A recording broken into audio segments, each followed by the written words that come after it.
Bonjour les amis Windfoilers. Allez, aujourd'hui on va parler du spot de la nautique.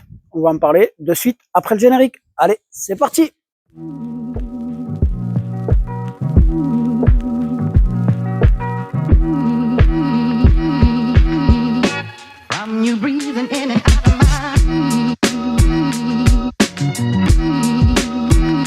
Allez, c'est parti. Voilà la nautique. Donc la nautique, comme je vous ai dit, il se trouve sur l'étang de Bages. C'est un spot qui est assez connu par les mecs qui font de la planche à voile et du windfoil. Il y a plein d'autres spots sur l'étang de Bages, mais là, on va parler de la nautique. C'est un des plus gros. Le spot, la nautique, se situe dans le département de l'Aude, juste à côté de Narbonne, entre Narbonne et Gruissan. Il a une superficie de 5500 hectares. L'étang communique avec la mer par le Gros, qui se situe à Port-la-Nouvelle. Comme tu le comprends, cet étang, il est balèze quand même. Pour la mise à l'eau, elle se fait à ce niveau. Alors la mise à l'eau, c'est une ancienne décharge qui a été réaménagée. Donc les pierres, tu trouveras pas mal de pierres. Ce n'est pas des galets, c'est des pierres assez carrées et pointues. Donc je te conseille vivement de venir avec des chaussons. Ça évitera toute blessure. Je te mets quelques plans de drone pour que tu voies la mise à l'eau.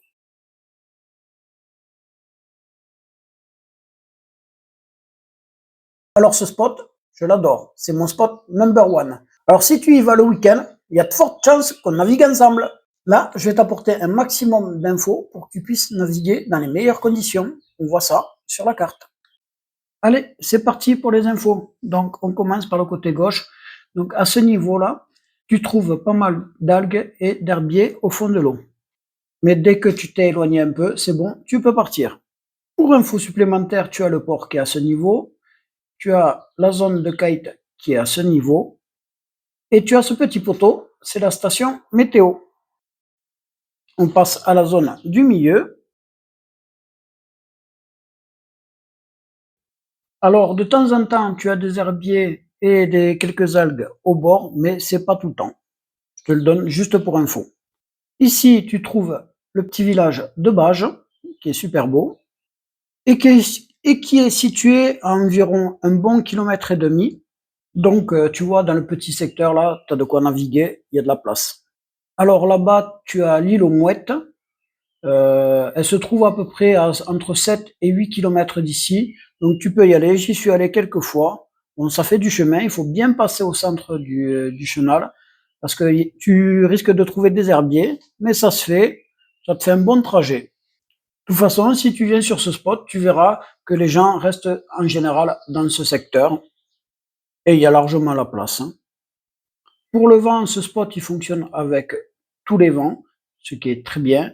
Donc, tu as souvent un vent de sud, qu'on appelle le marin, qui est assez régulier. Et après, tu as le vent du nord, qu'on appelle la trame, qui a tendance à être rafaleux. Alors, sur la zone du fond, là-bas aussi, tu peux trouver des herbiers. Donc, évite d'y aller. De toute façon, tu verras, tu as largement la place de naviguer. On continue, on voit la partie droite.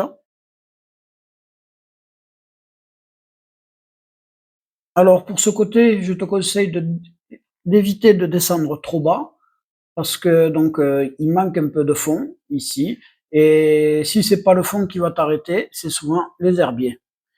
Tu trouveras un poteau rouge dans l'eau comme repère, qui se situe par ici. Alors tu peux descendre en dessous, il n'y a pas de souci, mais fais attention, ne descends vraiment pas trop bas. Je pense qu'on a fait le tour de toutes les petites infos importantes de ce spot. Le truc assez sympa aussi sur ce spot, c'est que tu vois souvent des poissons sauter devant toi.